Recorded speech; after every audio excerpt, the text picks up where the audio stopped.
Boa noite, Juliana. Tudo bem?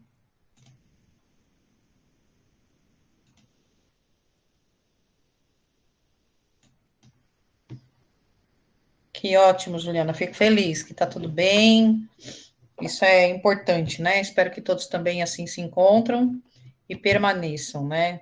A gente, cada dia é um momento, né? Principalmente nessa época de pandemia, que as coisas a gente está vendo aí melhorarem, a gente já está vendo mais as empresas, né, retornando com o seu público presencial.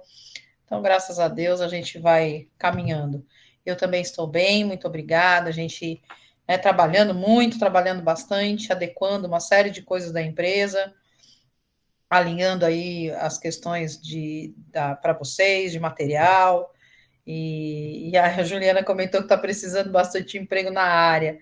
Pois é, eu vejo que eu teve um momento que eu não tinha mais, não recebia, já por diversos momentos, em alguns grupos, né, que eu participo de RH, vagas, né, são vagas específicas, muito técnicas, mas estão aparecendo, já é alguma coisa, antes nem essas técnicas apareciam, né, e aí vamos ter fé, como a Juliana diz, né? Isso mesmo.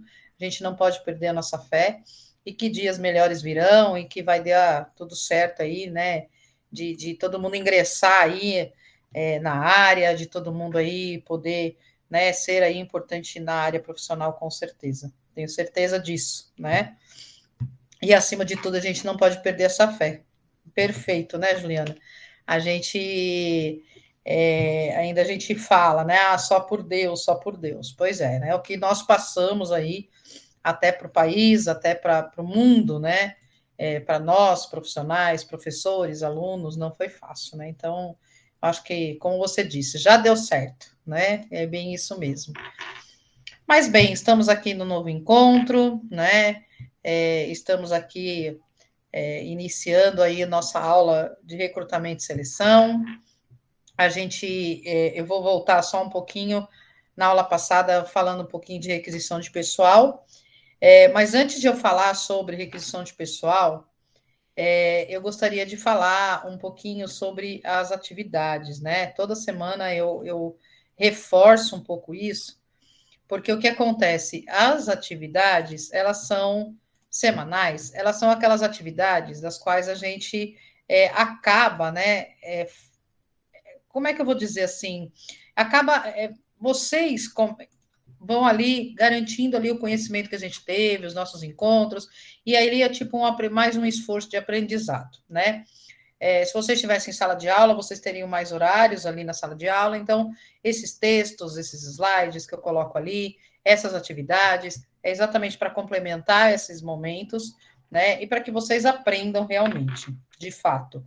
Então, o que eu observo é que essas atividades eu coloco lá e o início era até domingo. Eu coloquei isso no nosso primeiro encontro e está no nosso contrato pedagógico que está publicado aí no nosso caderno.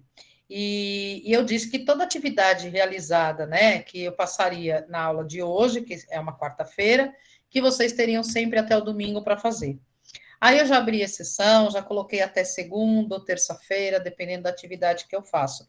E mesmo assim, quando eu chego a fechar a atividade, né, sempre tem alguém que fala, ai, Pro, eu não fiz, ai, Pro, abre para mim, né? Então, assim, veja, eu estou relevando e estou deixando. É o primeiro mês que a gente está aí fazendo, então tem alguns alunos novos, estão se adequando, eu compreendo, eu entendo.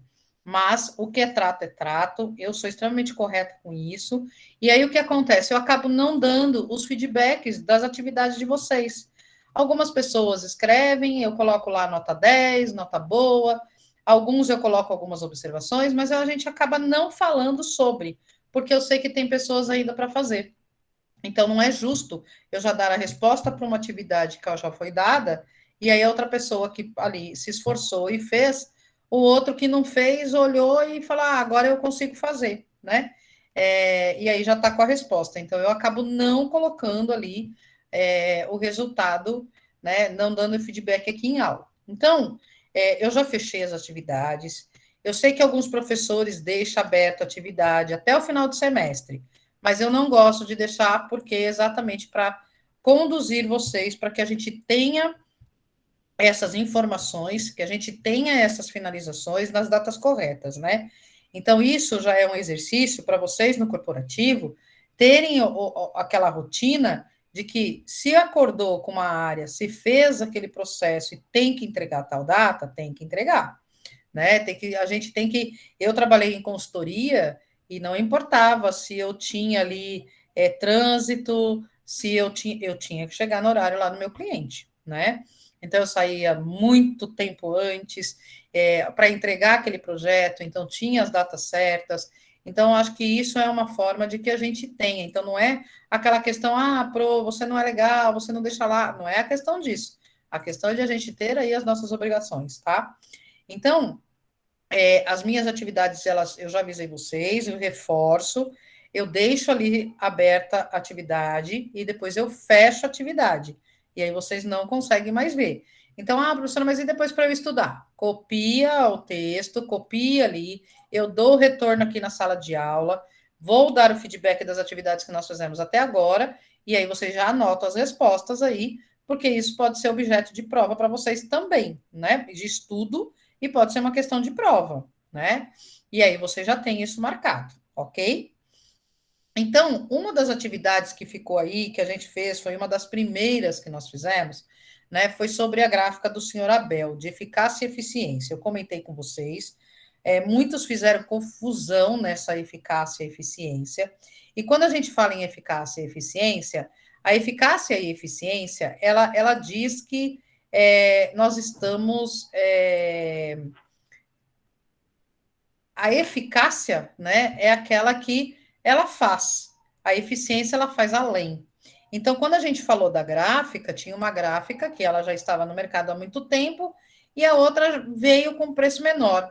Então, aquela que estava há muito tempo, que ficou ali congelada, estagnada, ela tinha que se preocupar com a eficiência, ou seja, ela teria que fazer mais, ela teria que procurar mais recursos, baratear ali as operações dela, né, dar mais benefícios ali para os funcionários dela, enfim. Então, uma das coisas que a gente fez aí, alguns responderam eficácia, porém justificaram corretamente, mas o correto é eficiência, tá?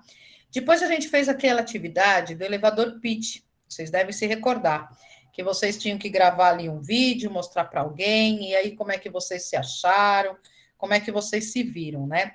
Essa atividade vocês fizeram, mostraram ali para alguns amigos, para alguns parentes, e aí vocês tiveram as indicações. Então, o que vocês acabam, quando a gente tem a oportunidade de falar, que é o caso dessa questão do elevador pitch, né? A gente tem que falar o nosso melhor. E quando a gente não está habituado a isso, e a gente começa a falar, a gente fica com aquela sede de falar, ou a gente trava, ou a gente fica tímido, né? Então, esse é um exercício que é exatamente legal para vocês treinarem, até para a entrevista de emprego de vocês no dia a dia, ou até para uma apresentação.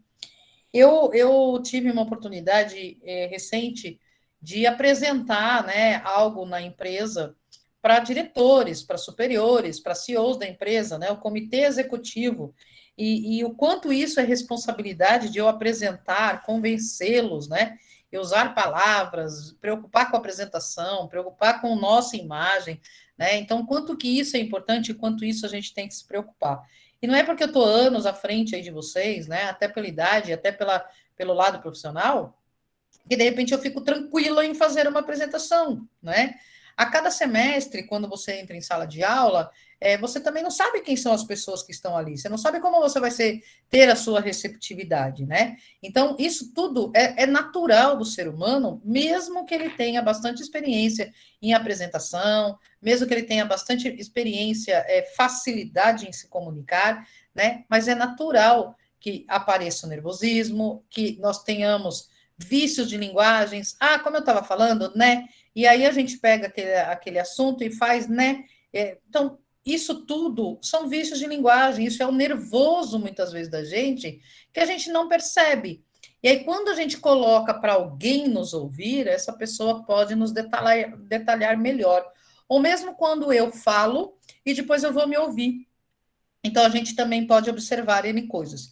Então, isso é bacana para vocês perceberem. E se vocês trabalharem em em processo de recrutamento e seleção, na área administrativa, para ali recrutar um candidato, vocês podem até pedir uma gravação para ele. Dali vocês vão ver bem ali, nitidamente, a forma da qual ele é, ou para ele se apresentar. Olha, você tem 1 minuto para falar de você, fala para mim, né? E ver o que, que ele mais fala em evidência, né? Ou ele vai travar aquela pessoa que é muito tímida, muito reservada e fechada, ou vai se empolgar e falar um monte de coisa, mas não falar aquilo que realmente precisa falar, né?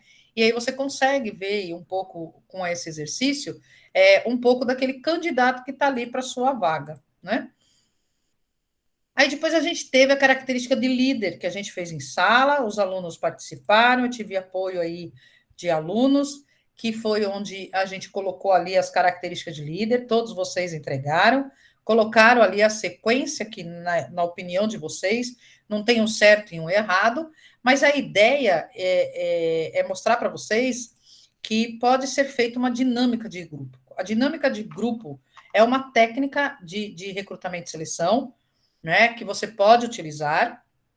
E essa técnica você pode usar essa dinâmica de grupo simples, onde aquele texto você entrega para cada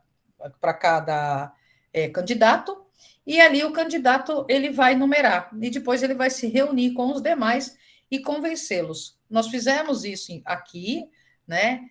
Quem faz ao vivo, e aí o pessoal me ajudou, alguns alunos entraram, né? Participaram, abriram aí o microfone e colocaram, e houve aquele debate, né? Ah, mas então eu faço esse, tá? Eu concordo. Ah, então, mas o meu não era esse, e agora? Então, os dois cederam, né? Foram duas pessoas que fizeram. Então, foi muito bacana, né? Essa troca, essa participação de vocês, porque aí vocês sentiram na prática como é realmente executar essa dinâmica de grupo, né? E nessa dinâmica, eu preciso ser psicólogo para aplicar essa dinâmica, eu preciso entender o que eu tenho nessa dinâmica?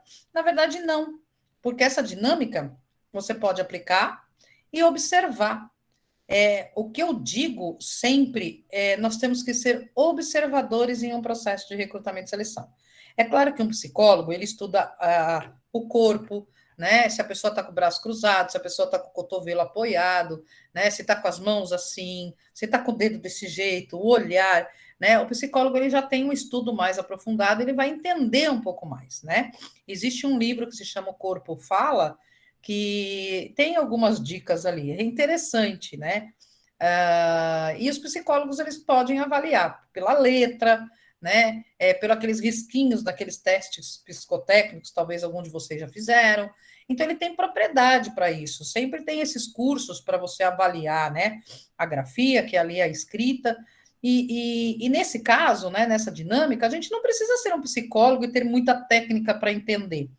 Nós vimos aqui em sala de aula que as duas pessoas ali conversando, nós vimos, né? E se a gente fosse contratar um líder com uma característica de líder, de é, formador de opinião, de convencer, os dois não seriam, porque nenhum dos dois convenceu um ao outro, né? Os dois foram bem ali colocando, acessando, né? Ali cedendo, vamos dizer assim, né? Então, acho que isso é legal, e a gente identificou os candidatos, isso foi uma atividade que a gente fez. E aí eu coloquei que na característica do líder, né, que a gente tem vários ali itens, o que a gente consegue identificar nessa dinâmica, né? Se a pessoa tem determinação, né, motivação, se ela tem aptidão. E aí, nos dias de hoje, que a gente está aí em pandemia, e as pessoas, agora é um novo normal aí, eu nem diria que é um novo normal, eu já diria que é o normal de a gente estar trabalhando aí em home office, né, e ficar nesse formato mesmo. Talvez fique híbrido ou não, não sabemos ainda, mas a tendência natural é essa, né? Vimos que funcionou. E aí, se pensando nesse cenário, né, de quais seriam as características, né, de um líder para que ele fosse realmente ali competente para atuar nesse momento, né, de incertezas, nesse momento que ele teria que trabalhar ali sob pressão, porém na casa dele, né? E na casa dele ele também tem ali o pet, tem o filho, tem a mãe, tem o carro do ovo, e aí como é que ele conseguiria, né, se adaptar e fazer? E aí eu pedi para que vocês elencassem algumas características, né, das quais a gente colocaria aí. Então, quando a pessoa, né, a gente fala nesse momento, uma das coisas que a gente tem que ter, que eu colocaria aí, é a emoção, né, que é aquela questão de você ter o controle emocional. O controle emocional da gente, ele é totalmente assim, é o que nos move. E se eu não estiver bem comigo mesma, né, e se eu estiver ali preocupada com alguma coisa, as coisas não caminham, né? Então, esse controle emocional, que é o que a gente chama ali da inteligência emocional, de a gente ter esse controle, isso é extremamente importante. Então, o emocional da pessoa, ele precisa estar muito em equilíbrio para que ele possa trabalhar numa época de pandemia. Quantas pessoas que não sofreram ou ficaram em depressão nesse período de pandemia, né? Na empresa mesmo onde eu trabalho, nós tivemos vários casos que as pessoas pegaram Covid, o pós-Covid, aí sim a pessoa ficou depressiva, né? Ou mesmo aqueles colegas, nós tivemos falecimento na empresa de colegas nossos, infelizmente, por Covid, e de repente essas pessoas que trabalhavam próximo a essas pessoas também ficaram depressivas, né? Então, o quanto que o lado emocional a gente precisa cuidar. E às vezes é um cuidado emocional distante dos olhos daquele líder, distante dos olhos das pessoas. Então, esse cuidado, né? A pessoa tem que ter um equilíbrio emocional muito grande, já de própria natureza. Claro que a empresa também tem que apoiar, tem que estar ali acompanhando, mas é importante que ele tenha por si só. Ele tem que ter a competência, né? Ou seja, ele tem que conhecer bastante do que ele faz, ou se ele não souber ali, é uma vaga que ele está aprendendo, é um auxiliar, é um assistente, é um aprendiz, mas ele tem que ter ali a determinada competência, né? Ser determinado em fazer. E o mais importante que eu diria aí é a gente ter a comunicação, né? Porque seja eu líder ou seja eu funcionário, eu tenho que ter ali a comunicação entre as pessoas. Porque hoje, quando a gente está em home office, a comunicação é o principal motivo para as coisas darem certo, né? Então, eu estou aqui em casa, eu tenho que controlar todo o meu time, né? Não estou vendo nenhum deles, né? Onde que eu vejo, né, que eles estão pelo Teams, a gente usa muito o Teams dentro da empresa, e a gente acaba olhando ali se ele está online, se ele está offline, se ele está ausente, se ele está ocupado, né? E a gente ali é a única forma que a gente consegue ver se ele está ali fazendo, ou pelas entregas de trabalho dele, que isso é uma tendência das empresas. Então, se eu sou uma responsável em pagar os funcionários, pagar os benefícios, eu tenho que manter isso sempre ali no prazo, né? Então, eu tenho que ter ali as informações. Então, isso foram atividades que nós fizemos, que a gente teve aí, e a gente teve um recentemente que foi sobre o orçamento. E aí muitas pessoas ficaram em dúvida quando estava construindo esse orçamento, me mandaram mensagem, né? Pro, estou indo pelo lado certo, como é que faz isso? Teve gente que fez de uma forma, teve outro que fez de outro, né? Mas o que é a ideia de se fazer? Eu peguei um exemplo de um aluno, de alunos que fizeram, eu vou projetar aí para vocês, para que a gente revise aí um pouquinho sobre isso, tá? Então, primeiro, né? Quando a gente fala em budget, né, em orçamento, a gente tem que ver que o orçamento nada mais é do que eu orçar o meu gasto, seja o imediato e seja o futuro. Quando a gente fala em orçamento em RH, orçamento em recrutamento e seleção, nós estamos falando de uma área de recrutamento e seleção, o quanto que eu vou orçar para essa área, né? Então, o que a gente teria que estar olhando, né, nesse cenário de o que eu teria que orçar, o que eu teria que fazer. Então, muitas pessoas ali colocaram aqueles números, teve gente que colocou ali alguns itens. Então, eu tenho aqui um item, né, que a gente fala assim, ó, quais foram, né, os itens. Então, veja, isso foi um dos de vocês aí, não coloquei o nome de quem fez, mas veja, colocou ali no próprio Word, né, e colocou alguns itens, né? Então, ele colocou lá que teria que ter um recrutador próprio, teria que ter um filtro de perfil, uma pré-seleção, uma entrevista remota, então ele teria que, qual é o valor disso tudo, né? Internet, energia, aplicação de teste, divulgação de vaga. Então, veja, ele gastaria 40 horas para fazer ali um processo. Então, se eu tenho que fazer ali uma vaga, né, para preencher uma vaga, olha quanto que ele teria ali de gasto, né? São valores simbólicos, valores que aí foram criados por vocês. Mas quando nós fazemos um orçamento dentro de uma empresa, eu não vou colocar valor simbólico. Eu vou entender realmente o que eu preciso. Então, o recrutador próprio, eu estou entendendo que é um headcount, ou seja, é um funcionário, é um profissional ali na área para fazer as admissões, para contratação. Então, eu tenho que ter essa pessoa, né?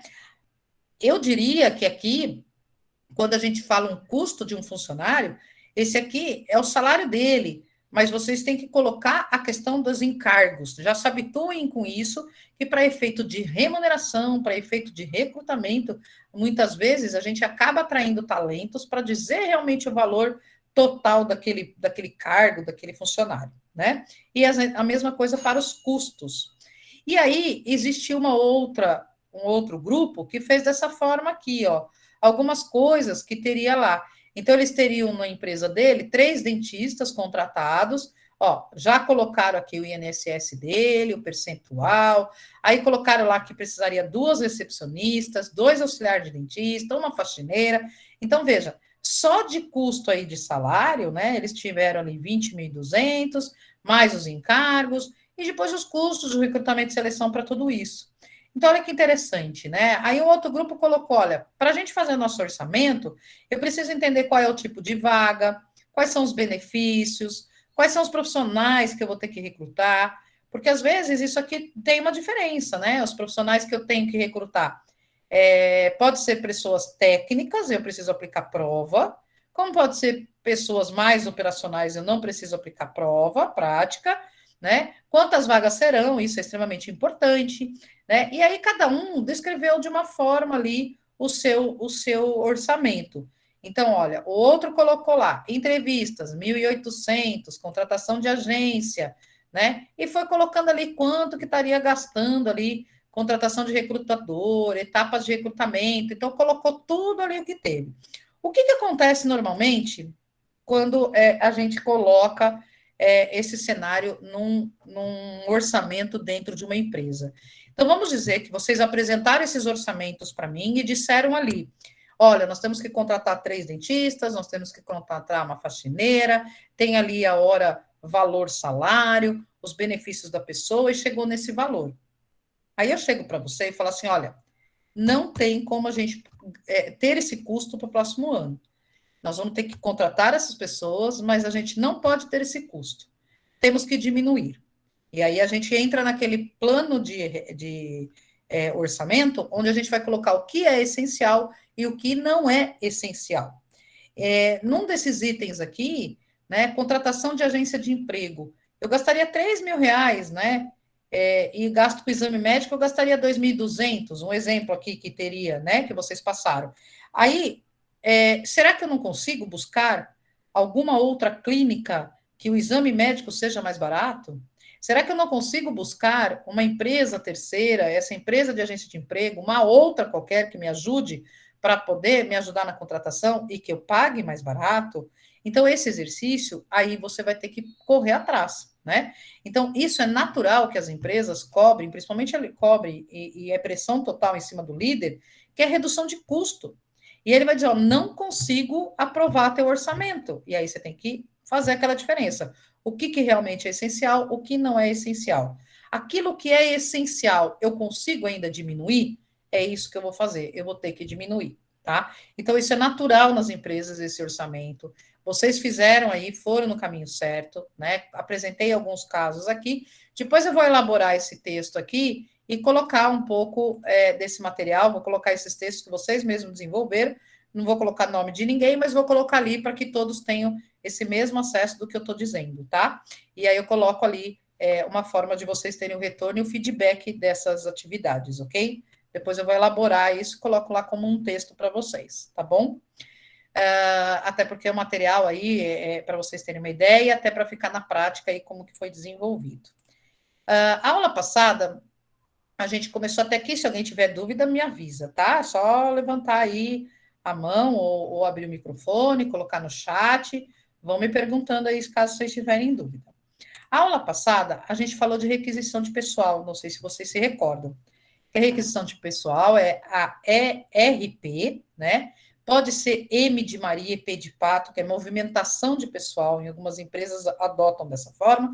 É um formulário que pode ser desenhado pela sua empresa. Você pode pegar no Google alguns formulários, no slide que está lá disponível para vocês, tem modelo, e aí vocês colocam ali as descrições daquele candidato. Normalmente, empresas pequenas não têm formulário, mas escrevem no corpo de e-mail, né? Ou o líder passa ali para a pessoa que vai contratar e ele escreve num caderno, enfim. Mas é mais indicado ter esse formulário, mesmo que a empresa seja pequena, né? Ter esse formulário ali dessa requisição de pessoal. E aí, o fluxo, né? Normalmente, as vagas, elas ocorrem em que momento? Ou quando é para substituir alguém, ou quando é para aumentar um quadro, né? Dificilmente vai ser ali uma vaga diferente desses motivos, né?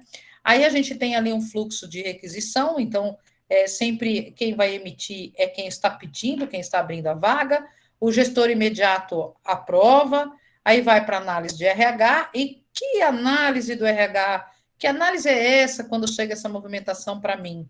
Se eu fiz um orçamento, igual foi apresentado aí para vocês, dizendo ali, tantos dentistas que eu vou contratar em 2022, quantas faxineiras eu vou contratar. E aí eu acabei, né? Eu acabei de chegar e olhar ali uma requisição que me entregaram. E aí eu olho aquela requisição, naquela requisição consta lá que eu preciso contratar um auxiliar, uma recepcionista. Aí eu falo, mas não tinha no orçamento. Então é essa análise do RH que ela vai olhar. Ela falou, olha, nesse departamento não tinha orçado para ter uma recepcionista. Por que, que agora tem que ter essa recepcionista? Vocês não trabalharam até agora, né? Sem essa recepcionista? Qual é a real necessidade? E aí vai ter que fazer essa análise ali. Ah, mas eu quero contratar mais um dentista. Ok, você está com dois, você tinha três orçado. Então, a análise do RH, ela falou, ok, vamos contratar. É o momento de contratar o terceiro. Ela tinha orçado três dentistas, realmente está no orçamento, a empresa já está prevendo esse aumento de quadro, então vamos contratar, vamos fazer o processo seletivo. Então, normalmente, é assim que acontece na prática nas empresas, tá? Eu falei do CBO para vocês, e eu vou ver se eu consigo colocar aqui, eu fiz o teste antes da aula, eu consegui abrir. Eu vou colocar aqui para abrir para a gente, exatamente lá no site. Eu não sei se vocês conseguem visualizar isso. Me avisa se vocês conseguiram ou não. Eu acredito que vocês conseguem ver a tela onde está lá no site do Sim, dá para Ministério do ver, Trabalho, professor. CBO. Dá para Certo? ver, sim. Ótimo. O site que eu entrei é exatamente esse que está ali na parte do próprio slide que eu tá para vocês aí, da própria apresentação.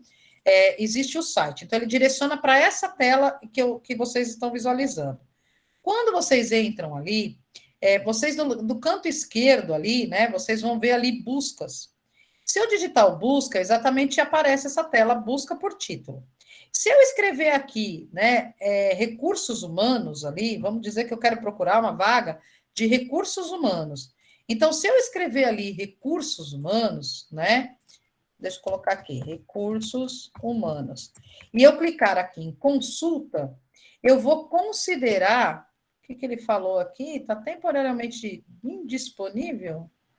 Que malandrinho ele. Ah, mas ele apareceu, ó. Eu coloco lá recursos humanos e ele aparece aqui todas as famílias, quando a gente fala família, né? É que assim, ó, o código do CBO, eles são compostos por esses números. São 4 números, tracinho e mais 2. Esses primeiros números aqui, os 4 números, né? É da mesma família, tá? Então, o que acontece aqui? Se eu colocar ali administrador de recursos humanos e eu abrir esse administrador de recursos humanos, ele vai aparecer para mim a descrição sumária, ou seja, o que esse cargo faz. Então, o que ele faz?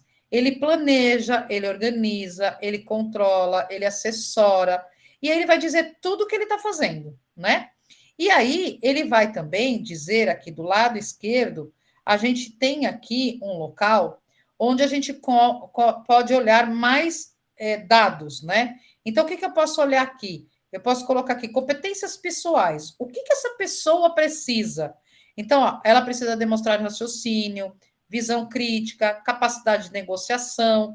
Então, veja, eu consigo olhar algumas coisas aqui, áreas de atividades, onde que ela pode, né, atuar, se é nas empresas, se ela pode implementar programas e projetos, ela administra organizações, né? E aí eu consigo fazer aqui algumas coisas e procurar tudo referente a esse cargo. Então, é nesse local aqui que eu consigo ali fazer todos esses processos. Então, quando a gente fala, né, de ter aí um CBO atrelado ao cargo, é muito importante que a gente tenha um número correto. Senão, a gente até viu na aula passada algumas pessoas que na carteira profissional digital estava com outro cargo. Nada a ver com o que você exerceu. E você tem que colocar o cargo mais adequado. Então, quando a gente fala, ele é um business partner, ele é um IT Desenvolver Envelope. Aí você fala assim, o que é isso? Né? E aí, você vai procurar no site do Ministério do Trabalho, não vai ter um CBO compatível ali. Né? Então, tem que ver exatamente o que é. E na carteira profissional digital dessa pessoa, vai ficar essa enumeração, né? Vai ficar aquilo que você associar. Então, a gente tem que ter muito cuidado o que a gente coloca nesse número de CBO, e ali é necessário ter o correto, né? Compreendido até aqui, gente, da requisição de pessoal e associar um CBO, descrição de um cargo, o quanto é importante, né? Aí você vai falar assim, professora, eu nunca trabalhei nessa área, eu preciso recrutar uma pessoa, a empresa é pequena, e eu preciso associar um número de CBO. Como eu faço? Você vai entrar nesse site, você vai fazer essa busca que eu fiz, e ali, o que você tem que perguntar para quem está contratando, ou seja, quem é o líder dessa pessoa. Ele quer contratar um auxiliar de logística. Professor, eu nunca trabalhei, eu não sei o que um auxiliar de logística faz. Ok, senta com o teu líder lá, o líder de logística, conversa com ele e fala o que esse auxiliar de logística vai fazer. Aí ele vai dizer, você escreve. Isso nada mais é do que a descrição do cargo da sua empresa, o que aquele líder está te falando. Aí você vai lá no site, onde eu mostrei para vocês, entra lá, auxiliar de logística, e vê se tem algo parecido. E aí vocês colocam lá a descrição do cargo que tem no Ministério do Trabalho, e aí vocês vão considerar ali se a descrição está pelo menos próxima ao que está da sua empresa. Está. Então é esse código que eu vou associar. Não, não está. Está muito diferente. Deixa eu ver se tem outro. Deixa eu ver se está como assistente. Deixa eu ver o que eu tenho aqui mais. E aí vocês vão procurar. Entenderam? Então, essa questão do CBO, e assim, não associam um CBO errado. Se associou um CBO errado, vai dar problema futuro para vocês. Futuro que eu digo para o funcionário e para a empresa, né? Então, tem que ser indicado ali corretamente. Quando a gente fala na questão ética num processo seletivo, então é uma tarefa que exige demais, né, das pessoas ali, de quem está recrutando. Não é uma competência, né? A ética é aquela questão de valores, né, de respeito, de direitos, né? Então a gente tem que ter realmente essa questão ética. Pode falar, Wélia. Boa noite, professora. Boa noite. No caso desse recrutamento e seleção, no caso, né? Qual é a diferença? O que seria essa triagem de currículo no recrutamento e seleção?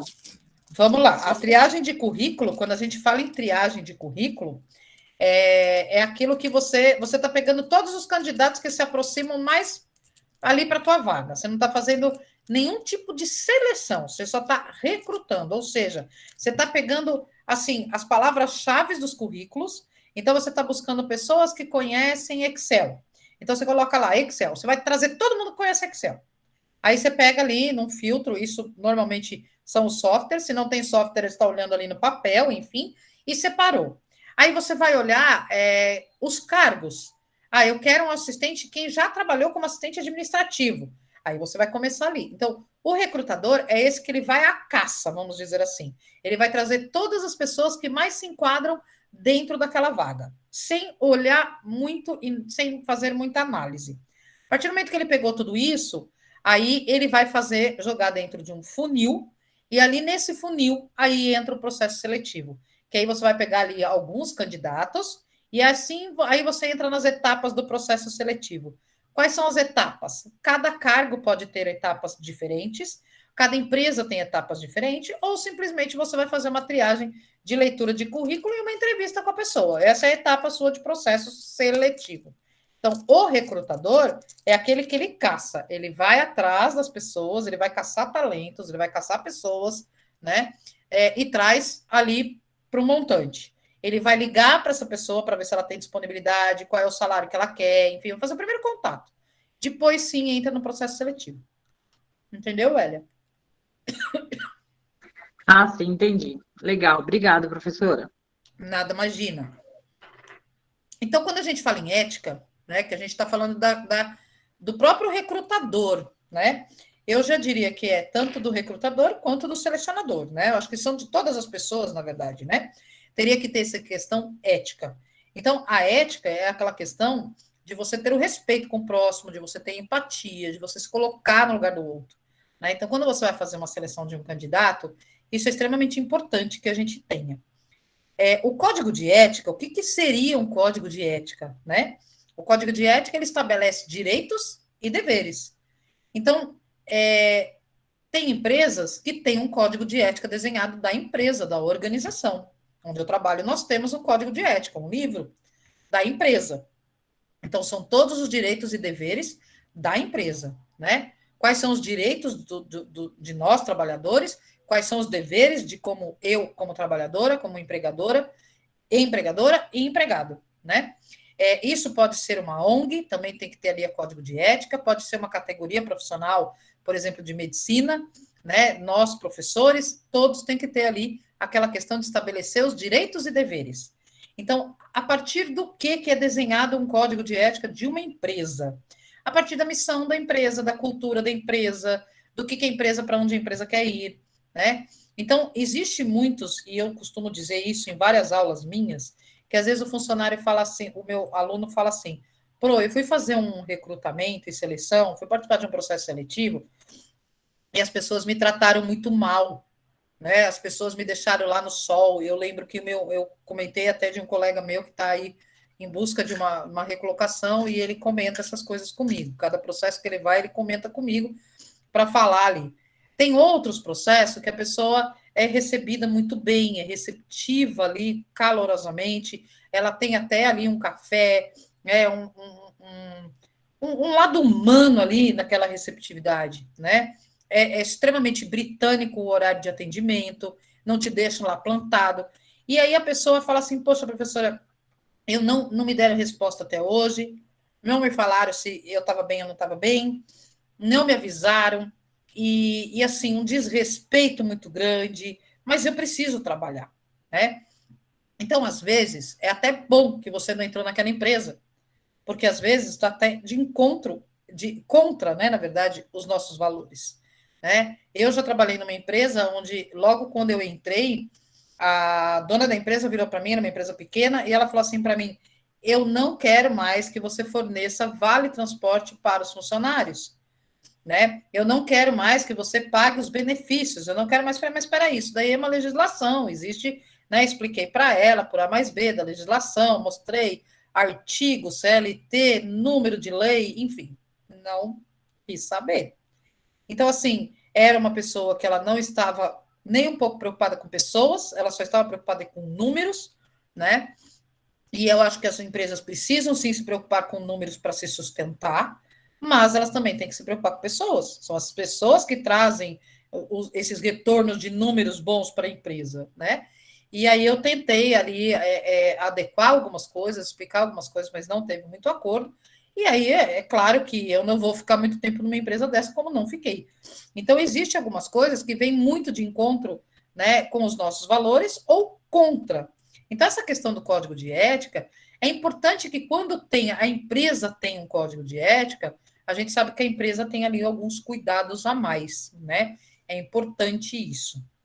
E, infelizmente, eu acho que, na minha opinião, quando a gente fala em recrutamento e seleção, deveria ter uma legislação que padronizasse ou que desse um mínimo de padrão, que fosse obrigatório, por exemplo, todos os candidatos para determinada vaga em qualquer empresa recebessem o feedback, recebessem um retorno, recebessem um mínimo de respeito. Isso deveria ter na legislação. Talvez só com penalidade, com multas, talvez as empresas aprenderiam algumas coisas, né? Mas quem sou eu para mudar tudo isso, né? Mas eu acho que hoje a gente vê muitos processos de recrutamento e seleção com uma falta de respeito muito grande, né? E eu acho que todos nós, eu já passei por isso, e acredito que algum de vocês também já passaram, né? Então, quando a gente fala nessa questão ética, é extremamente importante ter e saber quais são os direitos, e assim como os nossos deveres também, né? Não só da empresa. Então, quando a gente fala em direitos, a gente constrói uma imagem, uma identidade e o perfil da empresa. Assim como para nós, né? Como pessoas, a gente também tem ali os nossos direitos, quais são os nossos deveres. Quando a gente fala em deveres, elas são obrigações que essa empresa deve tomar ao desempenhar os seus serviços. Então, quando a gente fala em direitos e deveres, a gente precisa estar numa balança. Isso tem que estar bem equalizado. Não adianta só exigir, né, ter um direito de fazer, mas eu não tenho dever de fazer nada. Então, isso tem que estar ali equalizado. Porque se não tiver, vai estar de encontro ao valor de algumas pessoas, com certeza, porque você está pendendo para um lado mais, né? Então, não é muito bacana isso, essa questão de ética, né? Alguém levantou a mão? Eu escutei um barulhinho aqui no microfone. Não? Se for, vocês me avisam. Então, quando a gente fala de código de ética, né, o gestor de RH, ele tem que compreender muito essa questão de ética, né, e trazer isso para as atividades que executa.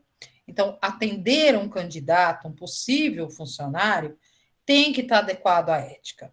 Então, você fez todo esse processo que a gente acabou de falar, da requisição de pessoal, você foi lá, você fez todo o processo operacional, tudo muito lindo, tudo muito certinho. E aí chega numa questão ali de atender esse candidato, e aí a gente vai por água abaixo e não faz nada correto, né? Então, e o líder, né, o gestor, ele tem que dar o exemplo dele. Então, ele tem que manter os valores, eles têm que manter ali os padrões morais. E aí, exatamente na questão, né, de estar envolvido com as atividades, estar envolvido ali com o código de ética, estar ali totalmente considerando isso. Então, assim, cabe ao gestor da área, cabe àquele líder, aquele recrutador, aquele selecionador, não só o conhecimento da ética, né? Mas e sim criar equipe de trabalho para valorizar isso tudo. Então, aí ele vai formar uma equipe de trabalho produtiva, ele vai ter ali a realização dos projetos, isso desde a seleção do pessoal até a produção ética dentro da empresa. Então, você imagina, você tem ali uma área, né, um departamento, você trabalha num determinado departamento da empresa, o seu líder, ele não age corretamente, ele acaba ali tendo as questões dos danos morais, ele te faz bullying, ele faz ali, te despreza, dá salário, aumento de salário para um colega, mas para você não. Então, assim, ele está agindo eticamente ali, falando? Não está, né? Ele está deixando a desejar. Então, ali, quando a gente fala nessas proporções, quando a gente fala nesse cenário, a gente tem que atuar, e isso começa do líder, começa de cima para baixo, né? E é claro que nós, como funcionário, independente de onde nós estamos na empresa, eu também tenho que me adequar a isso, também tem que ser ético. Não adianta eu ficar falando atrás do meu chefe, do meu líder, que ele é um banana, que ele não serve, que ele não está nem aí. Então, também não estou agindo com os meus deveres, né? A minha conduta, ela também não está sendo ética, ela também não está sendo profissional. Então, isso tudo existe, né? Existem muitas empresas hoje que existe um departamento que se chama compliance. Eu não sei se vocês já ouviram falar. O compliance das empresas nada mais é do que faz parte até da questão ética da empresa, do código de ética, enfim, que eles desenham. O que acontece no setor de compliance? Eu, por exemplo, teve um ano que eu trabalhei numa empresa, não é a que eu estou hoje, que o rapaz, né, um fornecedor, chegou para mim e falou: fecha comigo tal benefício e eu vou te dar um percentual da fatura, né? Para algumas pessoas, isso pode ser legal, enche os olhos, mas para mim, eu não podia de forma nenhuma fazer isso. Eu estava indo de encontro ao compliance da empresa, ou seja, eu não posso optar ou escolher um fornecedor para prestar serviço para minha empresa que está me subornando. Eu tenho que ser totalmente isenta daquele cenário, né? A mesma coisa, presentes de Natal. Muitos fornecedores levam ali um caderno, uma caneta, ok. Mas se o fornecedor chegar, de repente, com uma passagem para o exterior, né?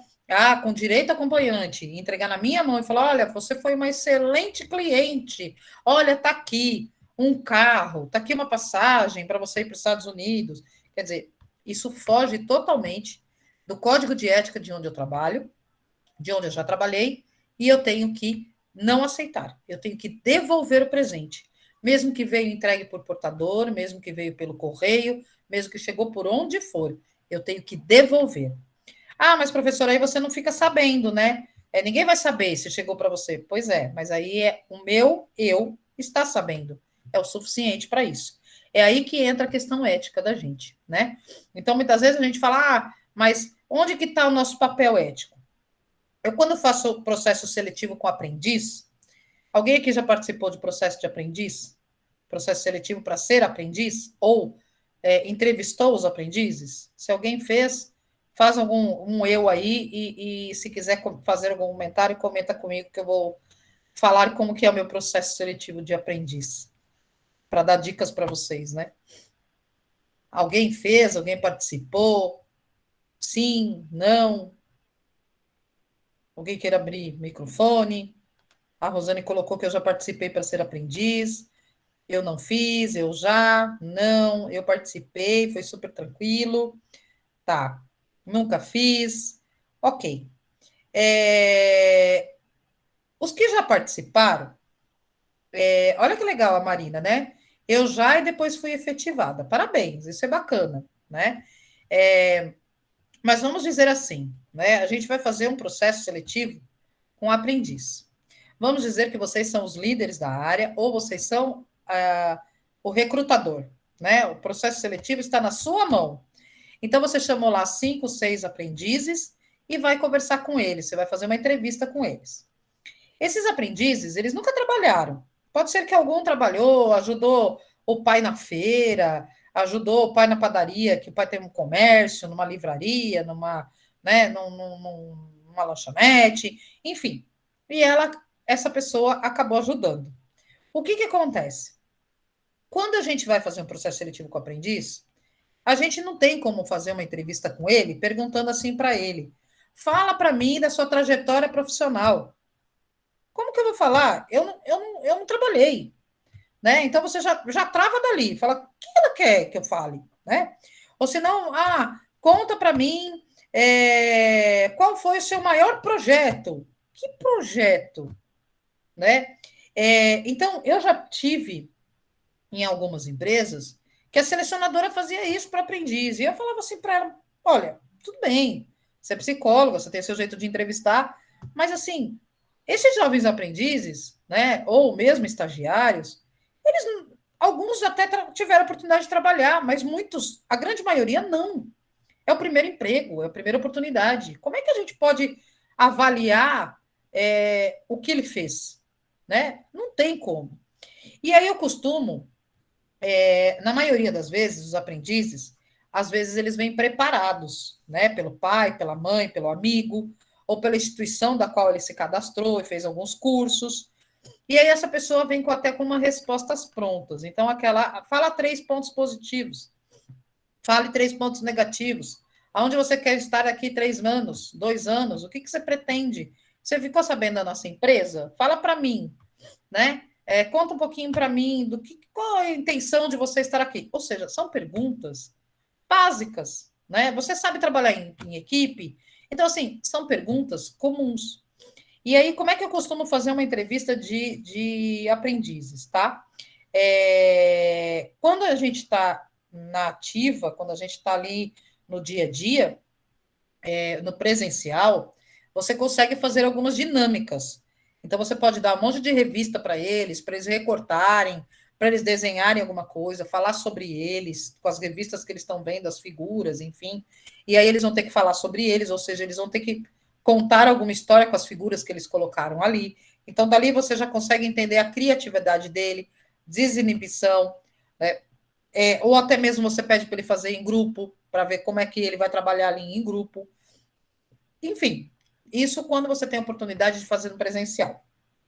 Quando não tem, e a gente está aqui em câmera, por exemplo, ou numa entrevista, normalmente, o que é a ideia de você falar para um aprendiz? Aí você pergunta para ele, até na questão ética, para você ver se ele está na questão ética ou não, né? Aí você diz que ele está na rua, ele encontra um dinheiro ou uma carteira jogada no chão, e o que ele faz, né?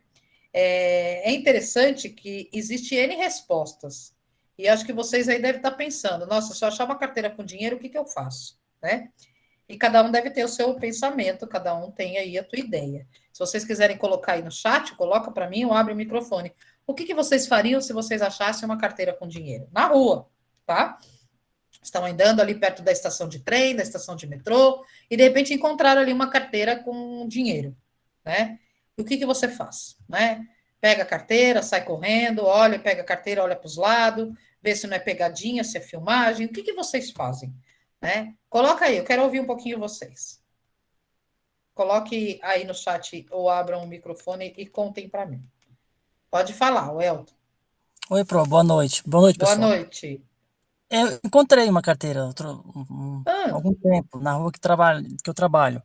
E tá. eu abri a carteira, olhei, eu consegui um contato que estava lá, e eu entrei em contato com essa pessoa e deixei na portaria da empresa que ele trabalha. E ele ficou bem Muito contente. bem. Muito bem. E até hoje você não sabe nem quem é a pessoa, provavelmente. Não, não sei.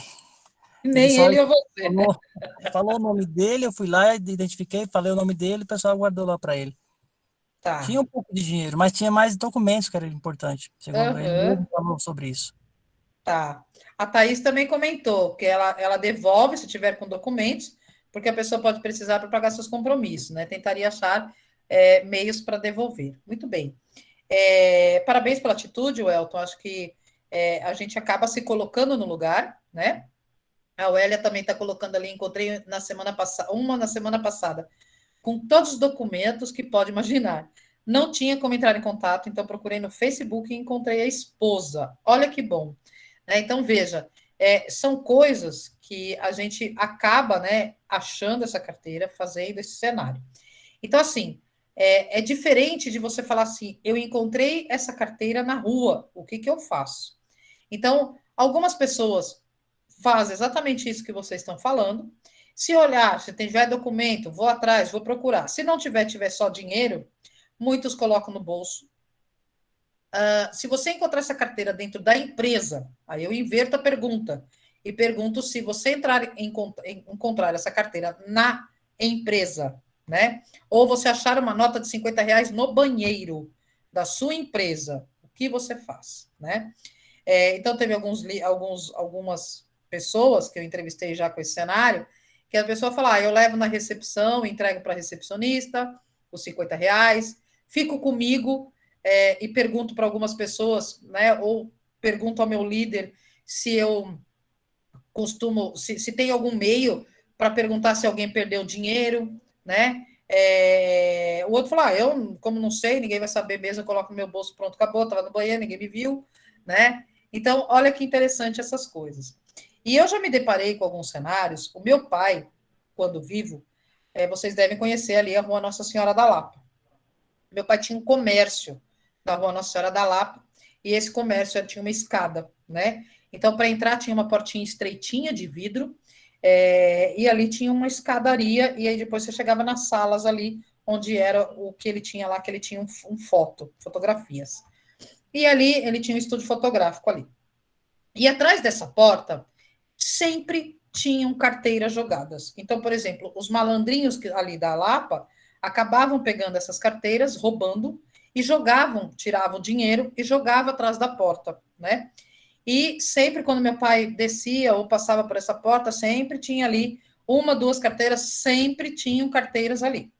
E aí ele começou a pegar essas carteiras e localizar as pessoas. Então, às vezes, tinha telefone na carteira, em caso de doença, em caso de passar mal, enfim, contatar fulano, né? E ele ligava.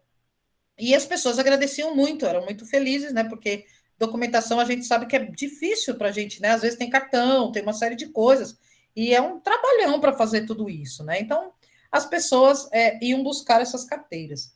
Até que um dia, uma pessoa chegou lá e levou a polícia, né? E achou que meu pai que tinha roubado. E aí a polícia, né, mostrou para a pessoa, olha, mas ele tem um estabelecimento, como é que ele vai roubar, como é que isso, aquilo. Até se provar isso, aí meu pai ficou extremamente chateado com isso e falou, olha, a gente quer ajudar. E ele vivia fazendo isso. Aí a polícia orientou, falou, olha, leva nos correios, né, e deixa a pessoa se responsabilizar por isso. Ou você entrega um policial, enfim. E ele não mais fez isso porque ele ficou muito chateado, ficou muito sentido ali, que ele queria ajudar, assim como o Elton fez, assim como a Oélia fez, ele queria ali ajudar e acabou tendo esse cenário. Mas a questão ética é o quê? É fazer aquilo o que você tem como ético para você, né? É exatamente procurar, deixa eu tentar achar, igual a Oélia fez, eu vou atrás no Facebook.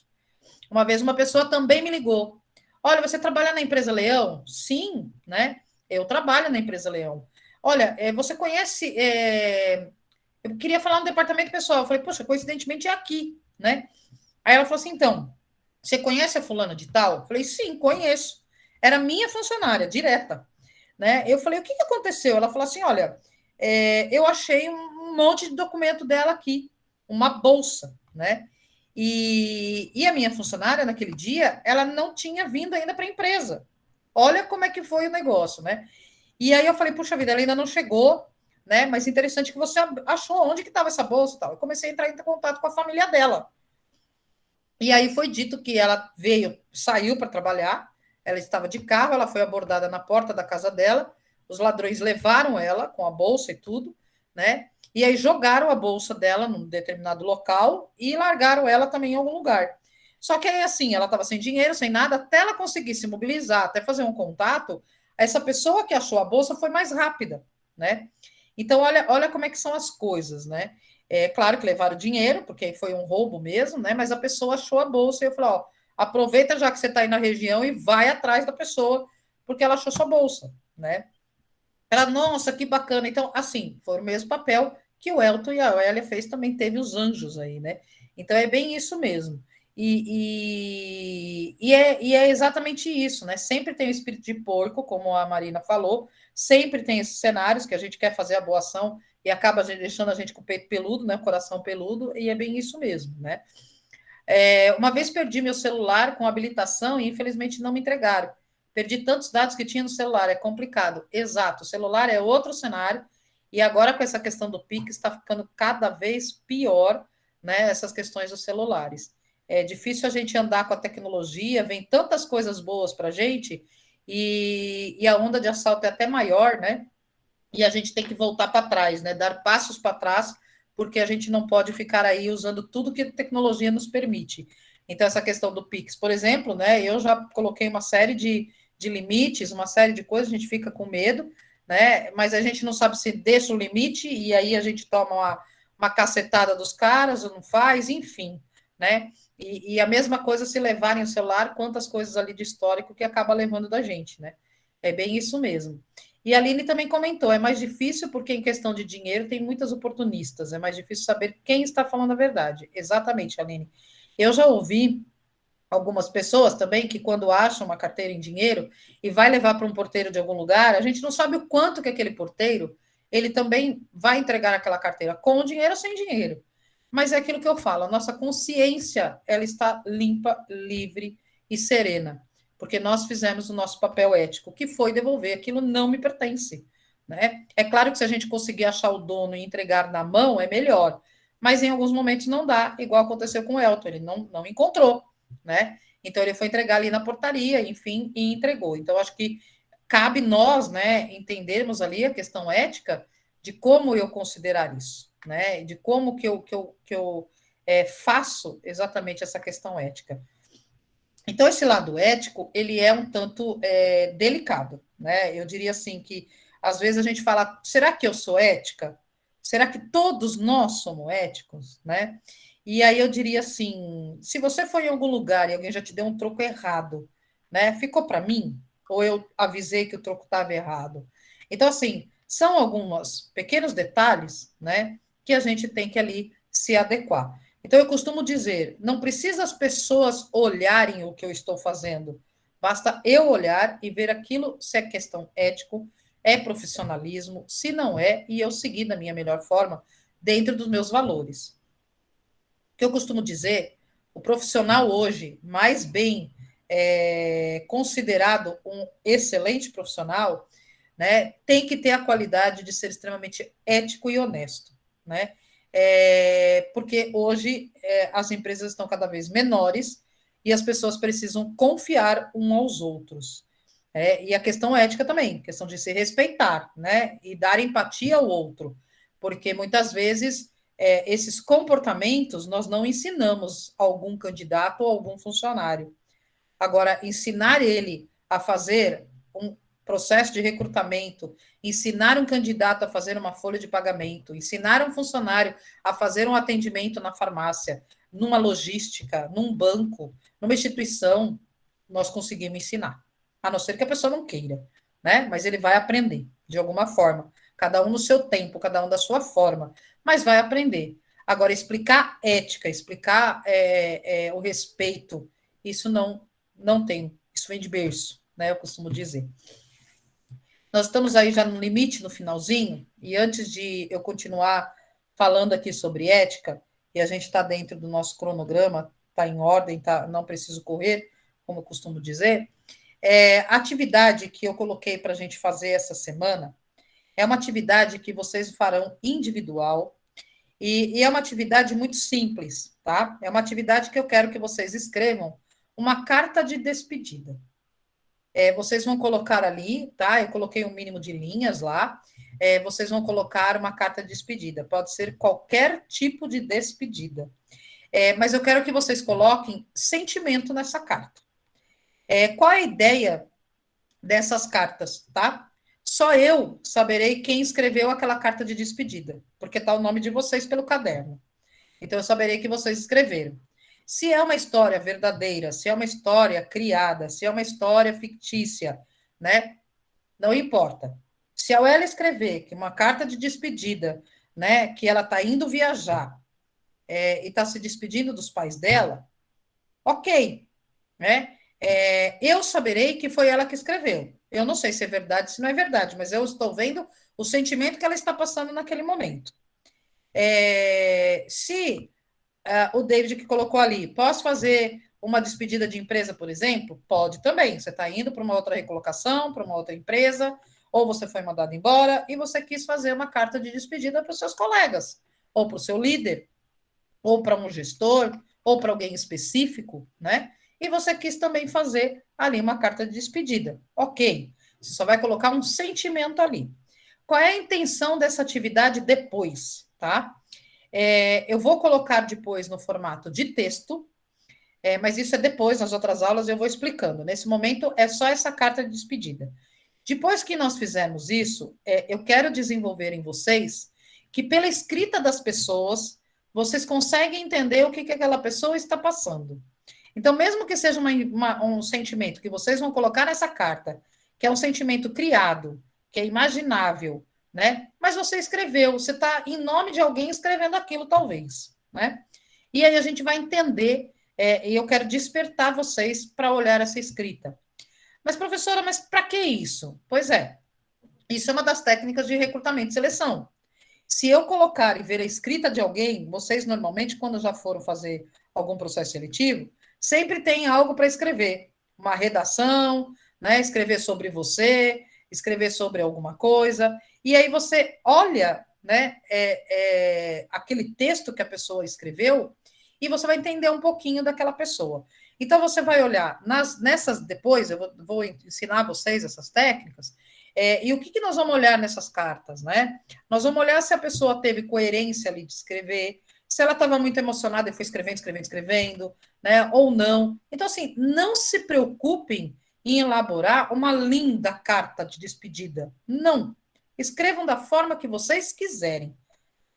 Escreva que o objetivo nesse momento, o objetivo é escrever uma carta de despedida com sentimento. Ponto. Que tipo de despedida? Vocês que escolhem, né? Eu já fiz uma carta dessa porque eu saí da empresa. Eu já fiz uma carta dessa porque eu fui viajar. Eu já fiz uma carta dessa porque eu saí da casa da minha avó. Eu já fiz uma carta dessa para o meu namorado. Eu me despedi dele e falei, eu não quero mais ver você. Eu termino com você por carta, porque se eu olhar para você, eu não consigo terminar, né? Enfim, vocês vão escrever aquilo que vocês quiserem. É como eu falei, eu vou já praticar a questão ética. Eu não vou julgar o que escreveram e associar a pessoa. Eu simplesmente vou ler a carta, apenas. E dessas cartas, depois a gente começa a fazer as demais atividades. Nenhum dos alunos aqui saberá que aquela carta é daquele aluno, a não ser que o aluno levanta a mão e fala, essa carta é minha. Aí ele se entrega. Mas se for por mim, para saber quem escreveu, jamais eu direi nome, né? Então, escrevam a carta, e eu já pratico essa questão ética em algumas atividades que eu dou para vocês. Eu não coloco o nome de quem fez, né? Eu acho que não tem necessidade de expor. Quando for algo que é bacana e que eu quero compartilhar, eu peço autorização para o aluno. Eu falo, olha, aluno, você escreveu uma carta que eu gostei muito, eu quero trabalhar nessa carta. Eu posso divulgar seu nome ou não divulgo? Se a pessoa falar que pode, ok. Se ela falar que não pode, ok também, tá? Então, é isso que eu gostaria que vocês fizessem. Fizeram algumas perguntas ali para mim, então, despedida de empresa pode ser. A Rosane gostou dessa técnica. É interessante, Rosane, você vai gostar mais ainda depois das etapas, tá? A Milena já gostou dessa atividade também. Realmente sempre tem, né? A Marina também gostou. Pode fazer no Word, sim, Marina. Pode fazer no Word, depois você coloca lá a cartinha, ou escreve lá no caderno mesmo, tá? Pode escrever ali, como quiserem. Eu coloquei que vocês colocam, que podem colocar ali o arquivinho, tá? A Rosane falou que já fez a dela, eu não vi ainda, Rosane, né? Pode escrever direto no Que Mágico, sim. A Juliana achou bem interessante. E assim, é interessante porque assim, são técnicas e são detalhes que nós vamos conseguir evidenciar ali naquelas cartas, né? Mas como é que eu vou saber o que aquele amigo escreveu? Pois depois eu vou receber essas cartas, vou trabalhar, não vou mudar texto nenhum, do jeito que vocês escreverem vai ficar, mas aí eu vou colocar isso num formato de Word aí, como se fosse um trabalho, uma atividade, e eu vou fazer um estudo de caso, e aí vocês vão escolher uma carta e fazer esse estudo de caso. Então, isso é para quê? Para vocês conseguirem entender, né, e começarem ali a participar desses sentimentos das pessoas por escrito. E é claro que, às vezes, as pessoas têm muito mais facilidade de escrever do que de falar. Eu mesmo, se eu tiver extremamente assim, emocionada, né, se eu tiver que fazer uma carta de despedida, por exemplo, para alguém, ao invés de eu falar, eu prefiro escrever. Porque eu vou me emocionar, eu vou chorar, e eu não vou conseguir terminar de ler ou de escrever, não vou conseguir terminar minha linha de raciocínio, de falar, aliás. Agora, se eu escrever, eu dou as minhas suspiradas ali. Eu vou escrever, vou passar meu sentimento ali na carta, vou continuar escrevendo, choro um pouco, tomo água e continuo escrevendo, né? Mas se a gente for fazer isso no olho, muitas vezes eu não vou conseguir falar porque eu vou me emocionar e não consigo. Esse é o meu jeito. Então, tem muita gente que às vezes prefere falar e tem outras pessoas que preferem escrever. Então, quando a gente faz um processo seletivo, nada impede de que eu peça para a pessoa escrever algo para mim, né? Então, a pessoa pode escrever. Conte-me de você, conte-me a seu respeito, escreva. E a pessoa vai escrever o que ela quiser, né? E a gente consegue, ali, para aqueles dizeres, a gente consegue entender um pouco do que a pessoa está querendo dizer. E essa carta de despedida, ela vem bem de encontro a isso, né? Então, acho que é bem, bem legal, né? E a Marina falou, eita, professor, esse curso haja coração, cada gatilho. Pois é, Marina. Eu sei que vocês também têm outras disciplinas aí que também exercitam bastante isso de vocês, né? É isso aí, RH nós temos que aprender a trabalhar com emoções, a gente tem que aprender a trabalhar aí, respeitar o próximo, compreender, né? se preocupar. Então, isso faz parte aí um pouco de RH, isso faz parte de futuros administradores, né? Quem vai fazer gestão de projeto, quem faz administração, quem faz RH, está tudo no mesmo caminho, né? São futuros líderes, é isso. É necessário nós termos todos esses cenários aí, né? E aí, por isso que, olha lá, a Rosane falou, por isso que pedem para a gente escrever sobre família, sobre carreira. Exatamente, Rosane, porque quando a empresa pede assim para você, escreva sobre a sua família, com certeza você vai colocar sentimento ali. Não tem como fugir de um sentimento da família. Seja um sentimento de angústia, seja um sentimento de alegria, seja um sentimento de tristeza, seja um sentimento de raiva, né? Que tem família que, né? Toda família tem aquela tia que é mais chata, a tia que é mais legal, o avô que é bacana, né? Um primo que é desvirtuado. Toda família tem essas coisas, né? Só que vai depender de cada um, como se respeita, como é que faz, como é que ele. E aí, de repente, pode ser naquele momento que a pessoa pode escrever a respeito disso. E aí você consegue identificar um pouco daquela pessoa. Né? Então é interessante isso. Vocês vão ver que as cartas chegarão, né? Depois aí eu não vou colocar nomes, mas vocês vão ali olhar esses resultados e vocês vão ver ali os dizeres, tá?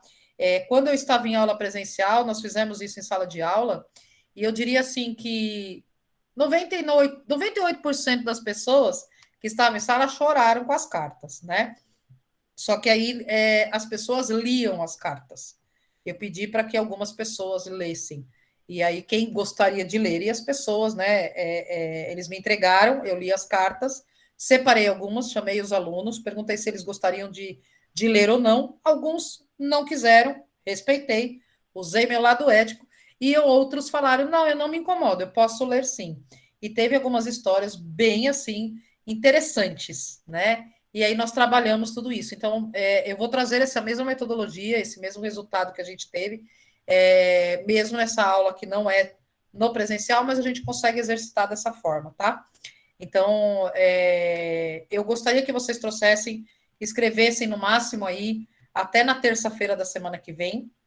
Provavelmente eu não consigo, a gente não trabalha ainda o resultado, porque aí eu preciso de uns intervalos aí para arrumar, né? Se vocês vão fazer até terça que vem, eu não consigo na própria terça ou na quarta de manhã arrumar isso para poder elaborar e a gente trabalhar com as cartas. Mas aí daqui 15 dias a gente trabalha nos resultados delas, tá? Então, eu só peço que vocês escrevam até na terça-feira da semana que vem, para eu poder ter o tempo, senão não vou conseguir ter, tá bom? A Milena, boa noite, obrigada pela aula. Eu provavelmente não vou conseguir assistir a sua próxima aula. Estarei no avião voltando para São Paulo. Opa! E eu amei sua aula. Muito obrigada, Milena. Mas não é a próxima aula que a gente vai fazer essa atividade, é continuidade, tá? Então, escreva sua carta e na outra e você esteja com a gente. Pode falar, professora, Natália. Despedida de algum momento que aconteceu na nossa vida? Aí para a gente descrever, é isso? Pode ser algo que tenha acontecido, pode colocar. Pode ser uma despedida. As despedidas nem sempre elas são tristes, né? Existem despedidas que são boas. Olha, a própria Milena, ela está dizendo que ela vai estar voltando para São Paulo, ela vai ter que fazer alguma despedida de onde ela está. Né? Se ela está com alguém, ou se ela está no trabalho, se é algum lugar que a Milena está lá, ela vai ter que fazer alguma despedida. Ela já tem a carta ali fácil para escrever, né? Agora, outras pessoas não, pode ser algo que já passou, algo que já viveu, ou algo que, né? Mas eu não tive nenhuma despedida, nem imagino. Ok, cria uma despedida, que você está. Despedida de solteiro, você vai casar, né? Ou uma despedida de que você está se separando, e aí você está escrevendo uma carta de separada. Não sei, né? Tem várias coisas que a gente pode de repente, colocar aí, né? Tem várias. Às vezes a gente fala despedida, a gente acha que é um até logo, né? Falar um tchau para alguém, não é bem isso. Né? Pode ser despedida de um momento que eu estou. A despedida do Covid, a despedida dessa doença doida, dessa pandemia, né? Pode ser uma despedida de um colega, de uma profissão, de um estado emocional do qual eu estou, despedida de tristeza, chega, não vou ser mais triste na minha vida, acabou. Né? É outro momento que eu estou. Enfim, usem a criatividade de vocês. Quero que vocês usem o sentimento nessas cartas para que a gente evolua bastante com essas atividades, tá? Eu paro a aula hoje, então a atividade já está lá. Eu vou colocar a aula gravada também lá, para quem não conseguiu assistir, vai estar as orientações ali. Qualquer coisa vocês me procuram, qualquer coisa não deixem de perguntar. E eu desejo para vocês que vocês tenham uma ótima noite, um ótimo final de semana, um lindo e maravilhoso final de setembro, que venha outubro cheio de boas energias e coisas boas para todos nós, tá bom? Um grande abraço para vocês, beijos e fiquem com Deus. Estou tirando a gravação e encerrando a gravação da nossa aula, tá?